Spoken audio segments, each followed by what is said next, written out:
Američki senat ratifikovao je sinoć protokol o prijemu Crne Gore u NATO.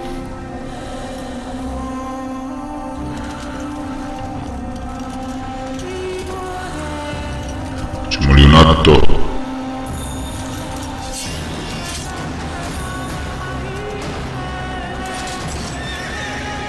Hoćemo li u NATO, junaci? Na NATO!